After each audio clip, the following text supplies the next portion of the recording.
Mesdames, Messieurs, bonsoir. Merci de votre patience et bienvenue à vous qui nous rejoignez sur ERTC pour un tour d'actualité. Ouverture du premier salon des entreprises aux Comores, le président de la République a déclaré qu'il appartient à l'État de créer un environnement propice aux affaires. Transport en commun, la population moélienne a eu gain de cause. Les tarifs ont été revus à la baisse au niveau de l'île. Tels sont les principaux titres de l'actualité. Deuxième journée des éliminatoires de la CAN 2023. C'est la Cante des Comores face au Chipolopoulos de la Zambie. Le match est en cours, une rencontre décisive pour les deux équipes. Le score est à égalité, un but partout. C'est l'attaquant Benel Fardou, capitaine de Selakante, qui a inscrit le premier but de la rencontre à la 12e minute. Ouverture ce mardi au Palais du Peuple de Amdjamba du Salon des entreprises. La cérémonie organisée à l'occasion de cette première édition a mobilisé autant d'autorités politiques que représentants de la société civile, premier rang desquels le président de la République, Azali Assoumani. 3 jours durant, les chefs d'entreprise échangeront en profondeur sur la meilleure façon d'améliorer le climat des affaires aux Comores. Reportage d'Anliaou Ayouba Abdallah et Salim Zarkash. À l'issue de l'ouverture du Salon des entreprises de ce mardi au Palais du Peuple, l'événement a été honoré de la présence du président Azali Assoumani, des membres de son gouvernement et les représentants du secteur public-privé. Les discours prononcés ont été axés sur le dynamisme du bon fonctionnement des entreprises, le développement des affaires, de la relance économique, tout en s'imprégnant des nouveaux modèles pour l'avenir. Dans son intervention, Azali Assoumani a fait savoir, je cite, « Les 3 jours de ce salon se doivent de servir de catalyseur pour le développement, l'esprit entrepreneuriat, vecteur de croissance et d'innovation. » Fin de citation.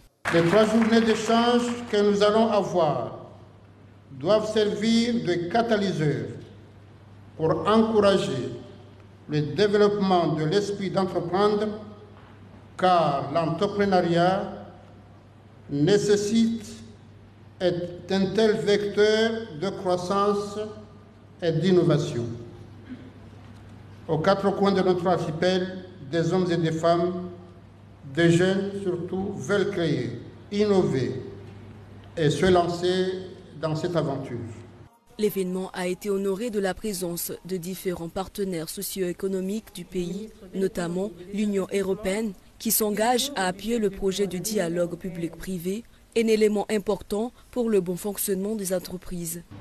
L'Union européenne intervient de façon substantielle déjà dans le domaine. Ainsi, nous appuyons le programme d'appui à la formation professionnelle, Somona Asie, qui favorise l'insertion des jeunes sur le marché de l'emploi pour un montant de 9 millions d'euros. L'Union européenne finance également le programme APIL, d'appui aux entreprises et de consolidation du dialogue public-privé pour un montant de 6 millions d'euros. Au-delà de ces fonds de coopération, l'UE accompagne les Comores à tirer le meilleur profit des accords commerciaux, visant à faire baisser le coût des facteurs de production avec des droits de douane en baisse et à favoriser les capacités de transformation et d'exportation. La directrice de l'AMPI, Nadjati Swadiki, quant à elle, a insisté sur les enjeux et les causes en commun. Ouvrir ce salon s'accompagne pour moi d'une seconde satisfaction, celle d'avoir voulu et d'avoir su. Preuve en est dans les allées du salon que nous avons visité, réunir en une cause commune l'ensemble de l'écosystème entrepreneurial. Une cause que nous portons en notre qualité de porte d'entrée de l'investissement. Nous nous devons de créer et de rendre lisible le parcours de l'entrepreneur. Et cela ne peut se faire qu'en fédérant l'ensemble des structures d'accompagnement des entreprises, publiques et privées, généralistes et sectorielles, les organisations professionnelles, les incubateurs et les centres de formation, les institutions de financement, les auxiliaires de justice et les prestataires de services aux entreprises, tous sont présents ici, en un seul et même lieu, pour 3 jours, au service des entreprises, pour faire de ce salon l'endroit où être pour développer ses affaires. Nos amis des Anglais auraient dit « the place to be ». L'AMPI a initié cet événement pour la consolidation du partenariat secteur public-privé dans le but de faire valoir les activités des entreprises pour préparer des nouvelles générations.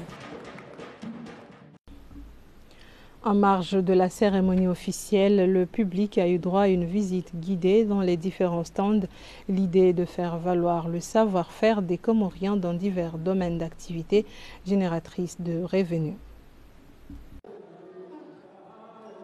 Le président Azali Assoumani, accompagné de sa délégation, la première dame et la gouverneure de l'île de Ngazidja, ont passé au crible les différents stands pour toucher de visu les activités entreprises par ces sociétés, administrations, secteurs publics et privés.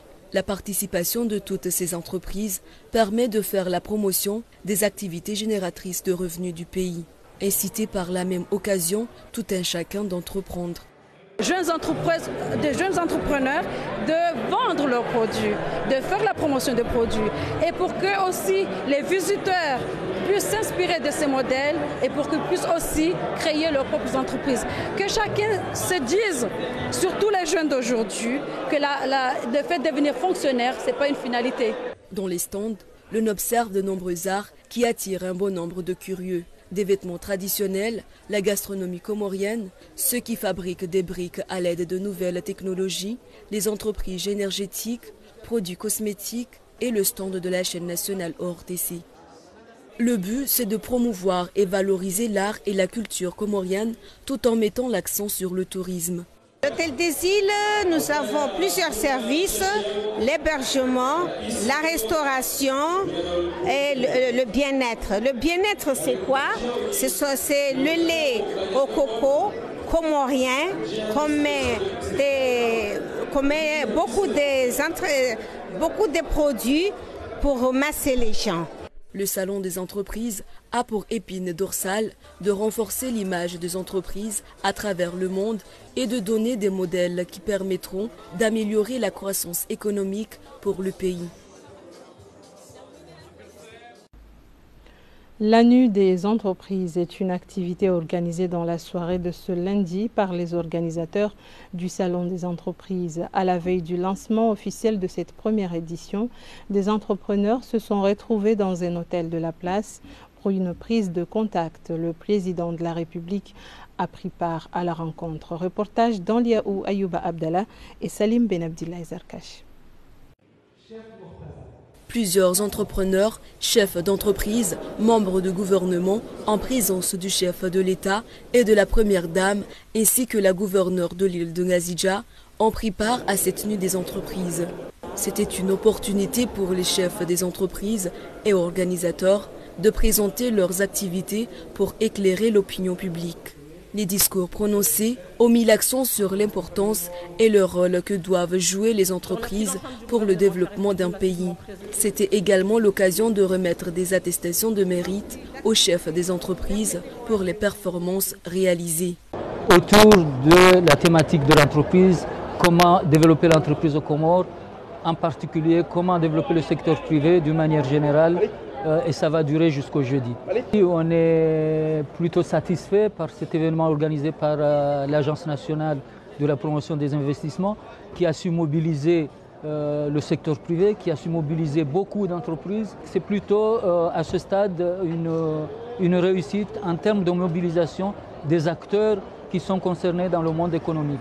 La soirée était animée par des activités artistiques au rythme des chants traditionnels du grand chanteur et producteur Salim Ali Amir et Souleymane Mzechek.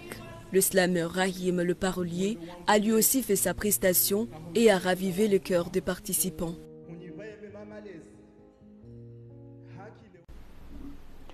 Signature ce mardi à Moroni d'un accord de financement pour 2 projets entre le ministère des Finances et la Banque centrale. Le financement s'élève à hauteur de 60 millions de francs comoriens pour le développement de l'énergie, transport maritime et aérien. Pour nous, c'est des montants assez importants, assez conséquents, qui nous permettent, espérons-le, de donner un peu plus de souffle, un peu plus d'oxygène à la société Sénélec et surtout de résoudre les difficultés les plus criantes dans ce pays, les problèmes d'énergie. 140 millions, ces montants qui permettront quand même de solutionner beaucoup de choses, de soutenir l'entreprise et d'espérer que dans 1 an ou dans 2 ans, on n'aura pas de délestage. Cette signature a eu lieu entre la Banque mondiale et le ministère des Finances en appui au secteur de l'énergie. Et puisqu'on parle d'énergie, la Société nationale de l'électricité Sonelec a revu à la hausse le prix du kilowatt. Celui-ci passe de 132 à 198 francs comoriens le kilowatt, soit une hausse de 50%.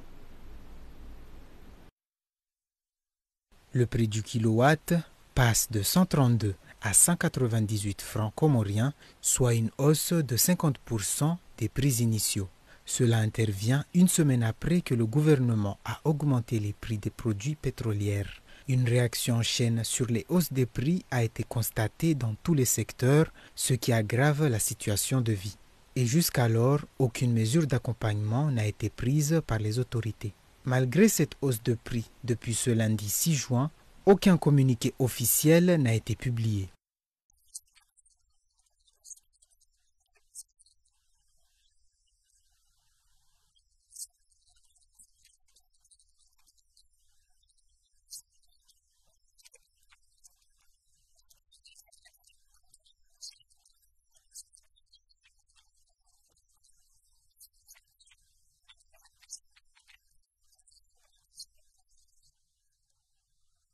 Pour rappel, la hausse des prix a déjà impacté plusieurs secteurs clés, notamment les frais de taxi, le pain et aujourd'hui l'électricité.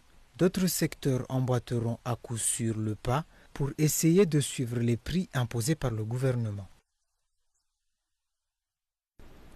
Cette hausse des tarifs vient s'ajouter à une situation déjà critique pour ce qui est du quotidien de la population comorienne. C'était donc un reportage d'Ikam Ben Saïd. La grille tarifaire pour ce qui est des transports en commun a été également revue à la baisse ce mardi à Mouali. La population a donc eu gain de cause suite à une réunion de concertation tenue ce mardi entre les parties prenantes. Un consensus a eu lieu. Reportage de Husseini Abdillah. Les autorités gouvernementales, le Bureau national et régional du syndicat des chauffeurs de taxi, le secrétaire général du ministère de l'aménagement du territoire et tous les acteurs de ce domaine se sont entretenus à nouveau pour trouver une solution face à la hausse des prix du taxi due à l'augmentation des prix des produits pétroliers. Cette réunion fait suite aux négociations menées à Anjouan ainsi qu'à la Grande Comore entre les parties prenantes de la place. Après 2 jours de négociations, ces derniers se sont convenus de réduire le prix du transport au niveau de l'île de Moueli. Le prix des taxis entre Fomboni et Machua, qui était fixé à 1250 francs, est maintenant à 1000 francs. Du Fomboni à Miringoni et Hamba, le frais du taxi est fixé à 800 francs au lieu de 1000 francs. De la capitale jusqu'à Domoni, le taxi est de 750 francs. Il est fixé à 350 francs le taxi en partant de Fomboni jusqu'à Houani et Mbatsi. Du Fomboni à Djoaisi, le taxi est de 300 francs. Katadjando, notamment le village d'Nkangani, Zordani et Wanani, le frais de taxi est resté à 500 francs. Au-delà d'Nkangani, c'est-à-dire à Hanyamanda, Itsamia et Hamavuna, le taxi est de 800 francs au lieu de 1000 francs. Une initiative prise par les parties prenantes pour alléger économiquement le transport des taxis dans certaines zones de l'île de Moueli. Au lendemain de la hausse de la publication des tarifs, des nouveaux tarifs des carburants, le Sokanoa Massiwa Bureau national a saisi le gouvernement pour lui faire part des propositions et faire ses plaidoyers par rapport aux tarifs des transports en commun. Le gouvernement a partagé. Il y a eu des réunions et des assises au niveau de la Grande Comore et on s'est convenu à des tarifs qui sont publiés. Une délégation gouvernementale s'est rendue en juin pour la même cause et il y a eu une entente et aujourd'hui ça a été le cas pour Moueli. Le syndicat national et régional des chauffeurs de taxi salue cette initiative. Toutefois, il sollicite également le respect de leurs engagements pour l'intérêt de tous. Nous vivons dans une période caractérisée par une crise économique due à la hausse du prix des carburants. Donc nous devons aussi fixer les prix en tenant compte de la situation sur le terrain pour que la population moyenne puisse se déplacer aisément dans toutes les régions. Malgré cette modification des frais, il reste à savoir s'ils seront respectés vu la hausse du carburant et la dégradation des routes, surtout les routes allant de Fomboni vers Numashua dans la région de Mlidjili. La hausse des prix des produits pétroliers a fait l'objet ce mardi d'une conférence de presse organisée par des techniciens de la Société comorienne des hydrocarbures. Il s'agit d'une séance de sensibilisation à l'endroit des journalistes de la place pour qu'ils comprennent les difficultés auxquelles la société est confrontée compte tenu de la conjoncture actuelle caractérisée par une crise économique. Reportage de Chadali Buena et Mustafa Aboubakar. 16 milliards de francs comoriens, ce montant aurait été la perte que devrait enregistrer la Société comorienne des hydrocarbures si le prix à la pompe n'avait pas été revu à la hausse. Soulignant que même avec 750 francs le litre de l'essence, 650 francs pour le gasoil et 350 francs pour le pétrole, la Société comorienne des hydrocarbures va quand même vendre à perte. En effet, si la conjoncture actuelle reste inchangée, la société d'État enregistrera un manque à gagner de 11 milliards de nos francs d'ici la fin de l'année. Une perte qui sera supportée non par l'État pour que la population ne manque pas de produits pétroliers. On a voulu expliquer que cette inflation ne concernait pas que les produits pétroliers, mais ça concernait tous les produits, notamment les produits de base. Et puis surtout aussi, essayer d'expliquer aux journalistes la situation actuelle, la situation mondiale et comment nous sommes approvisionnés au niveau des hydrocarbures, qu'effectivement nous avons des difficultés comme tout le monde à nous approvisionner parce que là où nous achetions les produits, depuis des années. Les techniciens présents à cet atelier estiment qu'il est temps pour réfléchir à des alternatives au gasoil, car les causes de cette crise internationale, la guerre en Ukraine, en tête du podium, risquent de durer. Les participants n'ont pu que regretter la mise en veilleuse de la construction d'une centrale à fût lourd à Wadjou qui devait initialement voir le jour à partir de décembre 2016. C'était le récit de Badria Saïd-Omar. La direction générale de la société Comores Télécom aurait décidé de limoger 400 agents, dont des techniciens de surface et agents de sécurité. Une grève a d'ailleurs été déclenchée ce mardi et les grévistes souhaitent qu'un terrain d'entente soit trouvé. Reportage de Hamida Chatamadi et Ibrahim Mkavavo, récit de Tidjara Swali. Telle est en effet la situation qui avait prévalu ce mardi au siège de la société Comores Télécom. En effet, des agents de cette société ont contesté la décision prise par la direction générale, à savoir limoger plus de 400 agents, dont des gardiens et femmes des ménages. Selon des témoignages recueillis, la direction envisage de faire appel à un service autonome pour assurer ces travaux. C'est aussi une question de masse salariale. Les grévistes ont aussi déclaré que le pointage n'est plus appliqué après la suspension des statuts de l'institution. À la mi-journée de ce mardi, bon nombre d'agents se sont entretenus avec la direction générale pour évoquer la nécessité de tenir une réunion de concertation pour sortir de cette impasse. Autre volet de cette édition, des experts de l'UNESCO séjournent aux Comores dans le cadre d'une visite de travail axée sur la préservation des patrimoines. Suite à des études menées sur le terrain, ils se sont réunis ce lundi avec les responsables du Centre national de documentation et de recherche scientifique pour la restitution des travaux. Reportage de Tidjara Swali. L'histoire des Comores est une histoire millénaire, donc il y a eu une population qui a vécu, qui a évolué, et que donc nous sommes là actuellement, mais nous partirons, et on devra laisser aux générations futures quelque chose, et donc ce patrimoine. Ce patrimoine est divisé en deux, vous avez le patrimoine matériel et le patrimoine immatériel. La mission est arrivée pour faire l'état des lieux et en même temps voir comment les populations, les communautés sont disponibles pour accompagner ce projet d'inscription au patrimoine mondial. Ça a un intérêt particulier, le fait d'être inscrit au patrimoine mondial, c'est que d'une part, ça permet de préserver, de conserver, mais aussi de valoriser ce patrimoine à la fois matériel et immatériel, qui comprend les danses, mais également les chants religieux et un certain nombre d'éléments que les populations ont créés et font revivre. C'est une mission d'identification, une mission Et donc, comme résultat, c'est qu'ils puissent constater ce qui existe, l'état de ce qui existe, mais en même temps de pouvoir formuler des recommandations à notre égard pour prendre des décisions qu'il faut, en attendant donc que la décision d'être inscrit au patrimoine mondial soit prise. Nous venons de suivre les propos de Dr Ouledi Ahmed à l'issue de la rencontre entre cette délégation de l'UNESCO et la mairie de la capitale pour le même objectif, valoriser le patrimoine matériel et immatériel du pays. Nous pouvons à présent suivre le reportage de Tidjara Swali réalisé au CNRS.